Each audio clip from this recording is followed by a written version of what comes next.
When Tsushima was first settled, a strange and terrible thunderstorm swept across our island.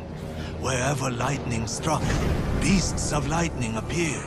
These violent creatures tore through villages, causing death and destruction, moving too quickly to be stopped.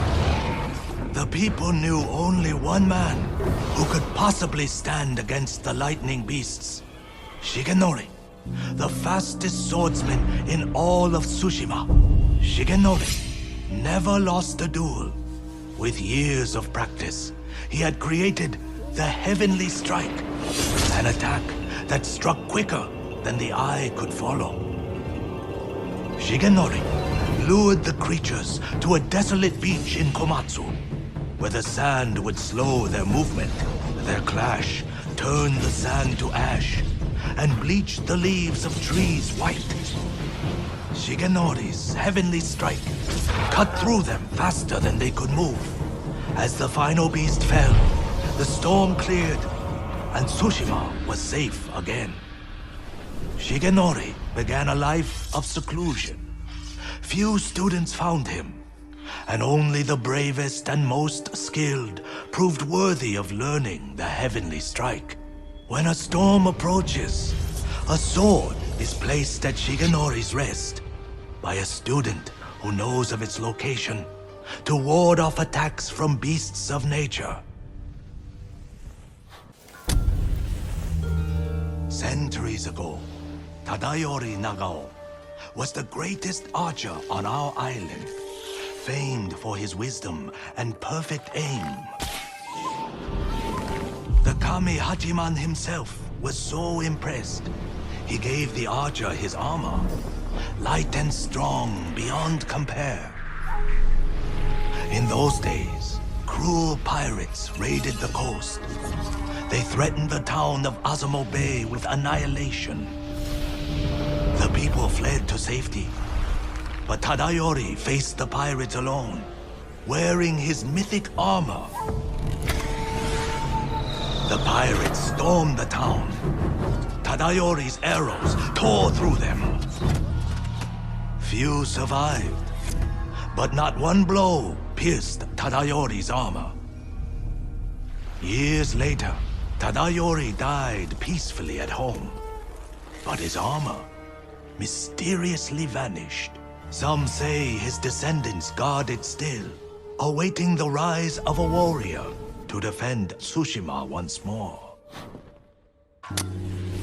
Long ago, an emperor and his palace were plagued by a winged demon. The emperor sent for Uchitsune, the most renowned archer of his time, who wielded a bow blessed by a kami. When the demon next came, Uchitsune was ready, longbow in hand. His aim was truer, and his arrows flew farther than any archers in Japan. Uchitsune loosed a single arrow. It pierced the demon's heart. As it fell to the ground, it cursed Uchitsune with its final breath. Soon after, Uchitsune saw the forms of the demon everywhere. His legendary bow never missed, but each arrow that hit its mark was met with a very human scream. The trail of bodies led to his capture. Though many called for Uchitsune's death, the emperor felt pity for him. Uchitsune was banished to Tsushima Island. He died years later, alone and forgotten by all but a few. The demon-slaying longbow has remained hidden here since his passing. Some say it awaits a worthy master. Others believe it still holds the demon's curse. 2.5 centuries ago, Tsushima was terrorized by the Red Hand bandits of Akashima. Around this time, a farmer named Gosaku heard the spirit of a dead samurai calling to him. He found the body, still clad in brilliant armor. Overwhelmed by the armor's beauty, Gosaku stole it. Before long, the Red Hand reached Gosaku's home.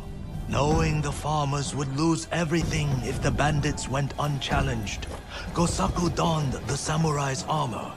The bandits charged. Gosaku's sword arm trembled in fear. He resigned himself to death. But blow after blow glanced off the armor, and Gosaku did not falter. The bewildered bandits staggered back, tripping over their feet. A mysterious sense of calm suffused Gosaku's body and mind. Impressed by Gosaku's bravery, the dead samurai's spirit guided his blade. Before long, Gosaku cut down the final bandit, and the Red Hand were never seen again. Years later, when Gosaku died, the farming families locked the armor away for safekeeping. Each family holds a single key to the lock. Now terror stalks our island again. The farmers of Tsushima claim to have seen Gosaku high on a hill, looking for a mighty warrior to protect our farms once more. Long ago, the samurai of Clan Yarikawa were the most skilled swordsmen on our island. In every generation, one lord was taught their family secret, a deadly technique called the Dance of Wrath that could cut through any foe's defense.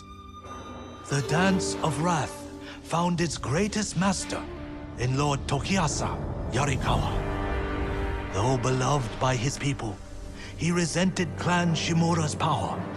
Desperate to seize control, he set off a bloody rebellion that claimed countless lives. Lord Shimura's father and brothers fell to Yarikawa's Dance of Wrath technique. But with Clan Sakai's aid, Shimura put down the rebellion and executed Lord Yarikawa. Before he died, the traitor vowed to avenge his conquered people from beyond the grave.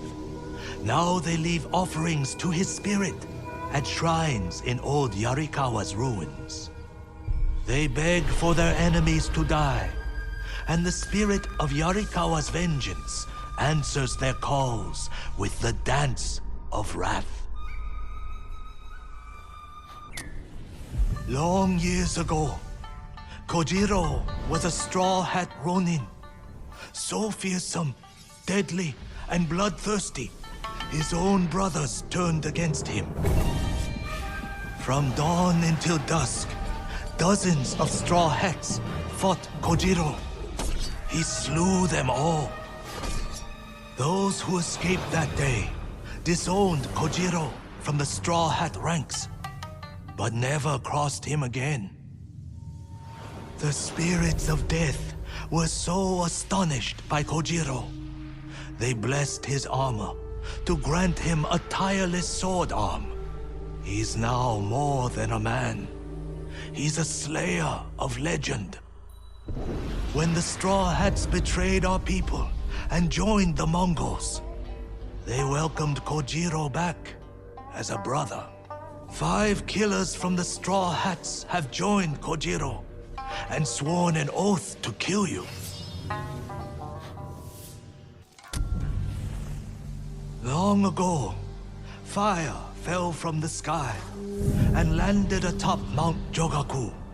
A lone warrior braved the dangerous climb and found a giant rock covered in flames. He touched his sword to the fire. Flames engulfed the steel, but left him unharmed.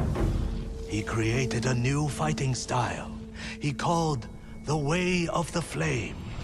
The warrior took pieces of the rock west with him to China. There he sought answers about its origin from learned monks and scholars. After months of travel and research, fire fell from the sky once more.